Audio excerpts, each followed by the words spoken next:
¿qué tal? Bueno, pues vamos a empezar este tercer vídeo en el que vamos a explicar el funcionamiento del diario y del mayor. Decir en primer lugar que el libro diario es un libro obligatorio, según el Código de Comercio, mientras que el libro mayor no es obligatorio, pero sí recomendable en un ciclo contable completo, en el que cada año vamos cerrando toda la contabilidad. Para eso necesitamos los mayores.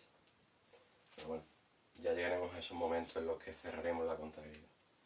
Ahora mismo lo que nos interesa es ver cómo funcionan esos dos libros, el mayor y el diario. Entonces he empezado aquí poniendo ejemplos de libros mayores, ¿vale? Los libros mayores son T's, una T gigante, ¿no?, por cada una de las cuentas que yo tenga en la empresa. Si recordamos de los dos vídeos anteriores, existían cuentas de activo, pasivo y patrimonio neto. Aquí lo que he hecho es poner ejemplos de cada una de esas cuentas o de cada una de esas masas patrimoniales. Por ejemplo, maquinaria es un bien, por lo tanto, al igual que los derechos, es activo. Proveedores, que son las personas a las que yo les debo dinero por haber comprado mercadería, pues son una obligación, con lo cual son pasivos. Y la diferencia entre lo que tengo, activo, y lo que debo, pasivo, es el patrimonio neto. Y un ejemplo de cuenta de patrimonio neto es capital, que representa las aportaciones que hacen los socios a la empresa. Entonces, ¿cómo funcionan los mayores? Pues los mayores que son de activo, es decir, que representan cuentas de bienes o derechos, suben por este lado, por el lado izquierdo del mayor, y bajan por este lado. ¿Cómo funcionan las cuentas de pasivo? Las cuentas de obligaciones, al contrario, suben por este lado y bajan por este lado. Y las de patrimonio neto, igual que las de pasivo, suben por este lado y bajan por este lado. Antes de seguir, vamos a darle un nombre a esos lados, para no decir siempre por este lado, por este lado. Entonces tenemos el lado izquierdo del mayor, el lado izquierdo de la T, que es el debe, y el lado derecho de la T, que es el haber.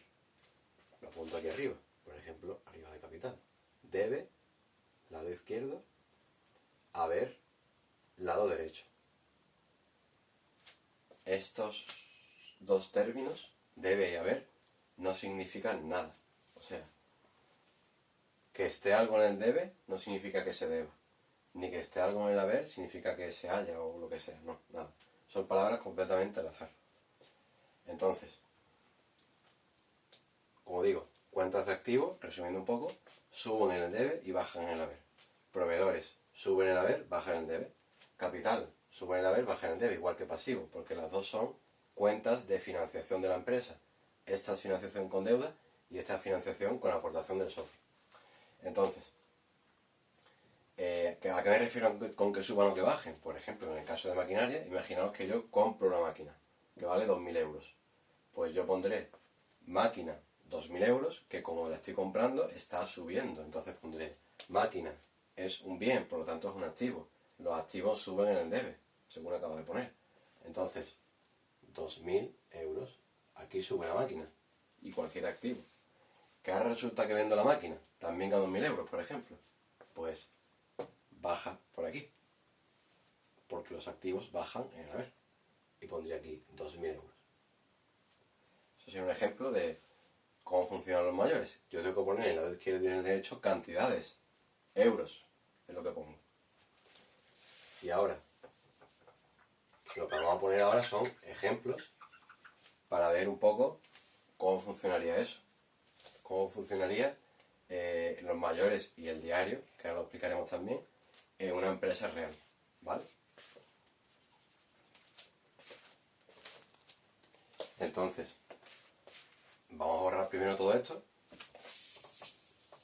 y lo voy a poner en la parte de arriba en pequeñito. Esto os puede valer también para un examen. Por supuesto no quiere decir que os copiéis en el examen, sino que en los borradores o en los folios que os den para hacer el examen, pongáis esto para que os ayude a hacer el diario y el mayor.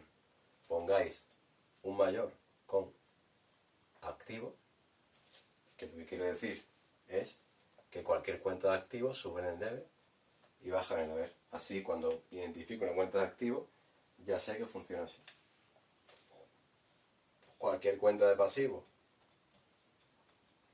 sube en el haber y baja en el debe, al contrario. Y cualquier cuenta de patrimonio neto, pues igual que el pasivo, porque también es financiación. Eso como recordatorio, siempre lo tengo presente. Entonces, ahora vamos a poner unos cuantos ejemplos. Vamos a imaginar. Imaginamos que acabamos de crear una empresa nosotros. Por lo tanto, vamos a hacer la contabilidad de esa empresa. Uno o dos ejemplos. Imaginaos que la empresa comienza y los socios o dueños aportan 60.000 euros. 30.000 euros los aportan en forma de dinero en el banco y los otros 30.000 los aportan en forma de una máquina. Sabéis que las aportaciones de los socios no tienen por qué ser dinero. Puede ser cualquier elemento que a la empresa le pueda servir. Entonces, en ese caso que hemos puesto, tenemos la aportación del socio, que llamamos capital, como hemos visto antes. Entonces yo hago un mayor de capital. Lo hago, por ejemplo, aquí arriba y pongo capital. Y he dicho, en mi ejemplo, que la aportación del socio es de 60.000 euros. La aportación del socio es patrimonio neto, capital es patrimonio neto. Y eso hace que mi patrimonio neto, mi capital, suba. Con lo cual 60.000 en el haber, porque está subiendo el capital. Y ahora, ¿en qué se traduce esa aportación? Hemos dicho que 30.000 euros iban al banco y 30.000 euros, por ejemplo, a una máquina que aportan los socios. Entonces, dos mayores más. Banco, por el dinero, banco C/C, que sería banco cuenta corriente, y maquinaria, que es una cuenta de las dos. Son cuentas de activo. ¿Por qué? Porque son bienes. Todos los bienes son activos. Con lo cual, además, esos bienes suben en el debe. ¿Por qué? Porque son activos, como decíamos. Los activos suben en el debe, bajan en el haber. ¿Qué estoy haciendo aquí? La empresa está cobrando una cantidad, 30.000, y la empresa le está entrando a la empresa una máquina. Las dos cuentas están subiendo, dinero y máquina. Suben en el debe por ser activos. 30.000 de banco, 30.000 de máquina.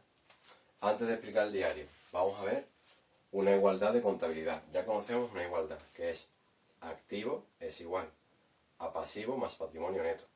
Ya conocemos esa igualdad de los primeros vídeos. También conocemos la igualdad de la que se deriva esa que acabamos de decir, que es activo menos pasivo igual a patrimonio neto, de la que sale la que acabamos de decir, de activo igual a pasivo más patrimonio neto. Y ahora, otra igualdad nueva, debe igual a haber. Es decir, lo que yo tengo en el debe, en total, tiene que ser igual a lo que yo tengo en el haber. Vamos a comprobarlo. Haber, 60.000. Debe, 30.000 y 30.000. Perfecto, ¿vale? Mi mayor, en cuanto a debe y haber, está cuadrado. Ahora voy a traspasar este apunte del mayor que yo he analizado con lo que aprendí en el primer vídeo, que recordamos que era bienes y derechos son activos, obligaciones son pasivos, aportaciones de los socios que son financiación pero no son deuda, son patrimonio neto. Con lo cual yo analizo eso y luego digo, vale, si es activo, pasivo, patrimonio, ya sé dónde suben y dónde bajan. Eso es lo que he hecho aquí para poner los números, ¿no? Recordamos eso. Ese es el razonamiento que hay que seguir. Ahora lo traslado al diario, pero antes vamos a explicar cómo se hace un diario, qué estructura tiene. Entonces vamos a apuntarlo aquí abajo. Primero hago dos líneas y dejo un espacio entre esas líneas, en la que va generalmente la fecha de la transacción, si la conocemos, claro. 1 de enero, por ejemplo. Aquí pondría el número del asiento. Esto que estoy haciendo, por ejemplo, el 1, ¿no? Porque acabo de empezar. Esto que estoy haciendo es un asiento. El diario se compone de miles de asientos cada año, miles de hechos contables, miles de transacciones que registro, ¿vale? Es lo que estoy haciendo ahora, una de ellas. Y ahora, una vez que ya he apuntado esto, ahora pongo aquí una A minúscula en medio, que separa el debe del haber. Lo mismo que en el mayor. Debe lado izquierdo, haber lado derecho. Lo que pasa es que el diario refleja transacciones en la empresa, transacciones contables, hechos contables. El mayor representa el movimiento de cada cuenta. Por ejemplo, el movimiento que hay en el banco, el movimiento que hay de máquinas y el movimiento que hay de aportaciones de los socios.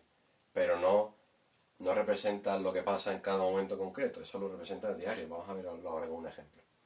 Como ya sabemos dónde va cada cosa, simplemente copiamos esto al debe del diario y esto al haber, igual que en el mayor, tal cual. Entonces pongo aquí banco por 30.000.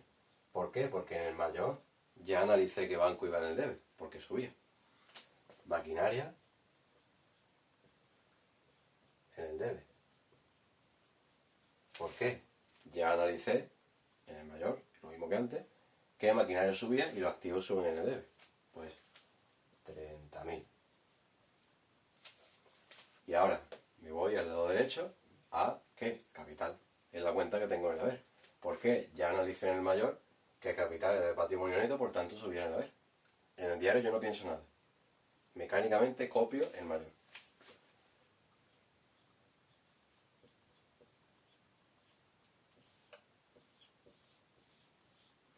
En el diario también tiene que cumplirse que debe y haber son iguales. En este caso, lógicamente, al haber copiado el mayor, se cumple.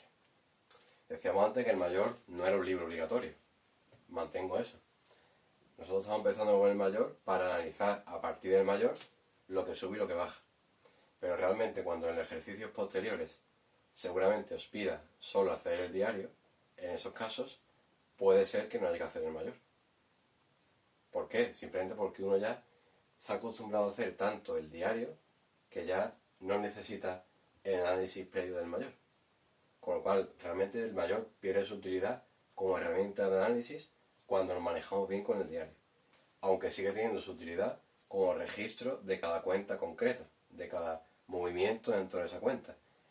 Quiero decir con esto, si yo veo un diario de 20 asientos y en esos 20 asientos tenemos a lo mejor 5 o 6 veces banco, ¿no? Por ejemplo, yo no puedo saber cuánto tengo en el banco viendo el diario. Viendo el mayor sí, porque aquí estarían los apuntes de entrada y salida de banco.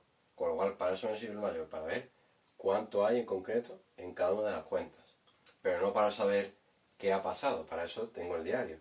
Este asiento representa los socios han aportado 60.000 euros divididos en banco, dinero y maquinaria. En este caso, un bien físico, ¿verdad? Y bueno, pues hasta aquí estaríamos habiendo explicado ya el mayor y el diario. Vamos a poner otro ejemplo. Ahora vamos a suponer que compramos, por ejemplo, un mueble. Mueble en contabilidad le damos el nombre de mobiliario. Y nada, vamos a suponer que ese mobiliario no lo pagamos, lo dejamos a deber, ¿vale? Entonces, y suponemos además el precio del mobiliario 5.000 euros. Pues ya tengo dos mayores que abrir. Mayor de mobiliario y mayor de la deuda, que ahora veremos cómo se llama. Entonces, abro aquí mayor de mobiliario y un mayor de una deuda que ahora mismo no conozco el nombre. Pero sí que hemos dicho antes, cuando explicábamos activo, pasivo y patrimonio neto antes, que estaba la cuenta proveedores que reflejaba la deuda por comprar mercadería, ¿verdad? Pero el mobiliario no es mercadería, porque el mobiliario no es lo que yo me dedico a vender. Si yo soy una empresa de muebles, sí, mis muebles son mi mercadería. Pero aquí estamos suponiendo que somos una empresa de cualquier otra cosa, por ejemplo de fruta, por decir algo. Y entonces el mobiliario, los muebles que yo compro, la estantería, etc., son inmovilizados, no son mercadería, porque yo me dedico a vender muebles. ¿Qué era el inmovilizado? Recordémoslo del vídeo anterior. El inmovilizado es bienes que van a estar en la empresa más de un año y que por ese motivo los situamos en el activo no corriente, pero siguen siendo bienes. Entonces, ¿qué quiero decir con esto? Que el mobiliario es un inmovilizado, no es una mercadería. Con lo cual, la cuenta de deuda por compra de inmovilizado no es proveedores a secas, es proveedores de inmovilizado, que yo a su vez tengo que especificar si esa deuda es a corto plazo o a largo, en este caso. Me voy a inventar, por ejemplo, que es a corto, pero vale. Que eso os lo especificaría en un ejercicio. Aquí voy a decir que es a corto, al no tener información, yo puedo poner corto o largo. Y ahora, hemos supuesto 5.000 euros coste del mueble y 5.000 euros que me endeudo, ¿no? Porque no lo he pagado, con lo cual me endeudo. Mobiliario, cuenta de activos, que sube, con lo cual mis 5.000 euros en el debe, porque los activos suben en el debe. Proveedores de inmovilizado, cuenta de obligación, es decir, de pasivo. Mi pasivo, mi obligación, mi deuda, sube. Yo no tenía antes ninguna deuda y ahora al haber comprado el mobiliario tengo una deuda. Pues 5.000 que suben en el haber porque el pasivo sube en el haber, por regla, ¿no? Y ahora, como ya hemos analizado que el mobiliario va aquí y el proveedor inmovilizado va aquí, simplemente lo copio literalmente al diario, sin hacer nada más. Me invento otra fecha, por ejemplo el 20 de enero, y pues copio la información que acabo de decir. Mobiliario, 5.000. Siempre hablamos de euros, estos son euros, todos, 5.000 euros, 60.000 euros, etc. La A minúscula y proveedores, lo abrevio un poco, de inmovilizado a corto plazo, 5.000 euros. Con lo cual, como veis, el diario es un libro contable correlativo, va registrando los hechos contables de cada día, prácticamente. Incluso puede haber varios hechos contables en un mismo día. Con lo cual seguiría hacia abajo. Mientras que el mayor estaría en otro folio distinto. Yo no junto mayor y diario. ¿Por qué motivo? Si yo ahora tuviera que hacer más mayores, porque mi contabilidad continúa después del 20 de enero, a ver, no me caben aquí. Con lo cual, yo utilizaría un folio o una plantilla para hacer el diario y otro folio, otra plantilla distinta para hacer los mayores, de forma que no se me solapen el uno con el otro. ¿De acuerdo? Entonces, esto es, como decía, un ejemplo de cómo hacer un diario a partir de las operaciones que suceden en la empresa. ¿Qué nos falta a partir de ahora? Bueno, nos falta conocer cómo se llama cada cuenta. Pero para eso tenemos el segundo vídeo en el que nos explica dónde está cada cuenta en el cuadro de cuentas, con lo cual yo podría buscarla. Por ejemplo, yo compro un mueble, yo no sé qué mueble es mobiliario, porque nunca lo he visto, supongamos, ¿no? Pero sé que un mueble es activo no corriente, porque es un bien que va a estar mucho tiempo en la empresa.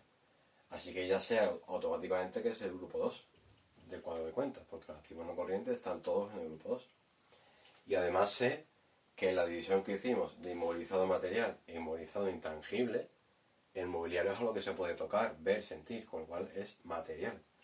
Entonces me voy en el cuadro de cuentas, que ya me he descargado porque ya lo puse en el vídeo anterior, se descarga y se ve cuadro de cuentas, activo no corriente, grupo 2. Me voy al grupo 2 y veo que inmovilizado material, ya también decíamos en el vídeo, es el subgrupo 21. Con lo cual tiene que ser la cuenta 210, 211, 212, hasta 219. Solo hay 10 opciones. ¿Cuál de esas 10 opciones que me da se acerca más a mueble? Pues con el tiempo yo analizo que realmente es mobiliario. Se parece, o sea, a muebles se parece más mobiliario que maquinaria, o que elementos de transporte, o que construcciones. Entonces así poco a poco, cuando me vaya acostumbrando a cómo se llama cada cuenta, ya se me va quedando un poco, y además como sé dónde buscarla, sé que están en este caso en su grupo 21, si se me olvida cómo se llama, voy a buscarlo ahí y ya, mobiliario, esto me suena, ¿verdad? Y así vamos construyendo un poco el conocimiento contable que necesitamos para poder hacer la contabilidad. al principio, como digo, no sabremos cómo se llama nada. Conforme vayamos avanzando, empezaremos a saber cómo se llaman las cosas. Este será el tercer vídeo y ya está, pues eso es todo.